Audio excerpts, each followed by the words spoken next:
Well,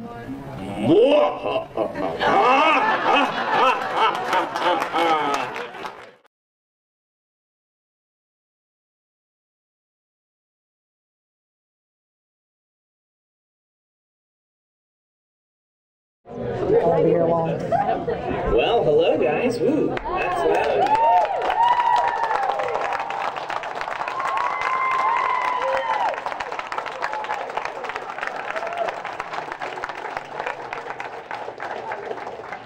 So, we will get started so that we can get to everyone's books. What we're going to do is Harriet is going to do a reading out of the book, a fairly short one, and then we're going to do a short Q&A, and then we'll get into the signing. And right after the Q&A, I'll have a few announcements and things about how we're going to do this. But we'll just let Harriet go ahead and start with the reading, assuming she can find the place. She's reading what a fan at the last event asked for a reading to be, so you're getting the benefit of what they asked for. Hi. Thank you all for coming. Great to see you. And I will tell you that I intend to chew the scenery. The creature that had once been Paddon Fane walked down the side of a hill. The brown weeds grew in broken patches like the scrub on the chin of a beggar. The sky was black, a tempest. He liked that, though he hated the one who caused it. Hatred, it was the proof that he still lived, the one emotion left. The only emotion, it was all that there could be. Consuming, thrilling, beautiful, warming, violent, hatred, wonderful. It was the storm that gave him strength, the purpose that drove him. Althor would die by his hand, and perhaps after that, the Dark One. Wonderful. The creature that had been Paddon Fane fingered his beautiful dagger, feeling the ridges of the designs and the fine golden wire that wrapped its hilt. A large ruby capped the end of its hilt, and he carried the weapon unsheathed in his right hand, so that the blade extended between his first two fingers. The sides of those fingers had been cut a dozen times over. Blood dripped from the tip of the dagger down onto the weeds, crimson spots to cheer him. Red above, red below, black above. Perfect. Did his hatred cause that storm? It must be so, yes. The drops of blood fell alongside spots of darkness that appeared on dead leaves and stems as he moved farther north into the blight. He was mad. That was good.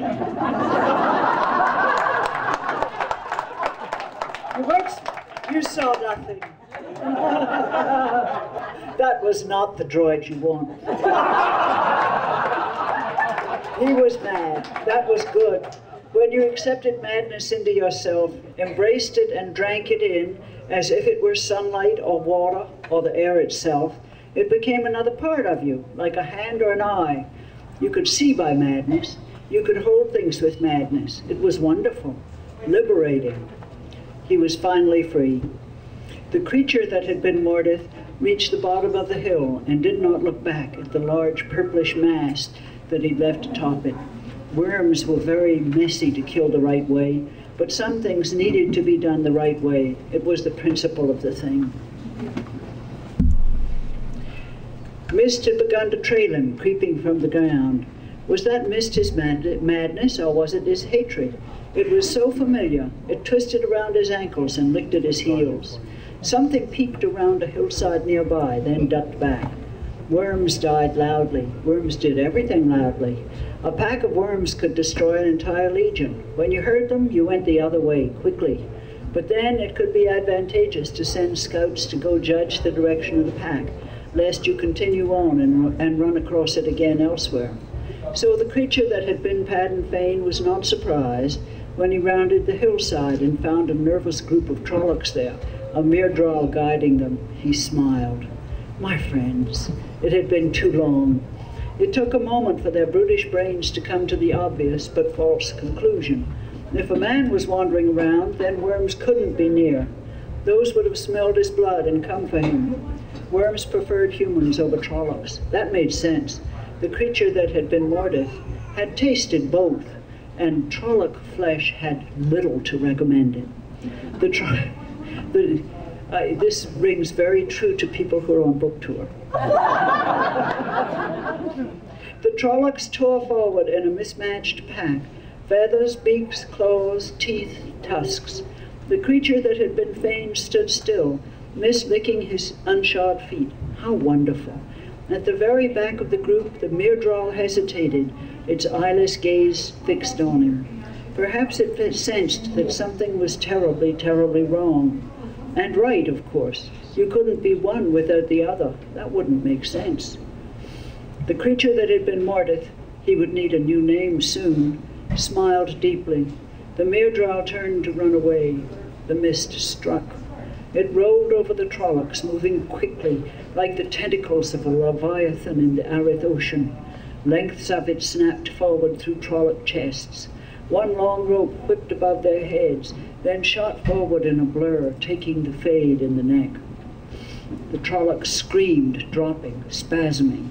Their hair fell out in patches, and their skin began to boil.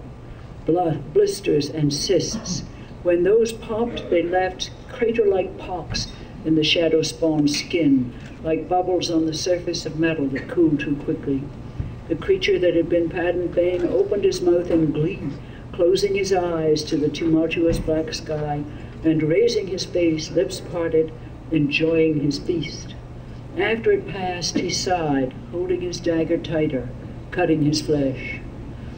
Red below, black above, red and black, so much red and black. Wonderful. He walked on through the blight. The corrupted Trollocs climbed to their feet behind him, lurching into motion, spittle dropping from their lips. Their eyes had grown sluggish and dull, but when he desired it, they would respond with a frenzied battle lust that would surpass what they had known in life. He left the Myrddraal. It would not rise, as rumors said they did. His touch now brought instant death to one of its kind. Pity. He had a few nails he might otherwise have put to good use. Perhaps he should get some gloves. But if he did, he couldn't cut his hand. What a problem. No matter. Onward. The time had come to kill Althor. It saddened him that the hunt must end, but there was no longer a reason for a hunt. You didn't hunt something when you knew exactly where it was going to be. You merely showed up to meet it. Like an old friend, a dear, beloved old friend that you were going to stab through the eye, open up the gut, and consume by handfuls while drinking his blood. That was the proper way to treat friends. It was an honor.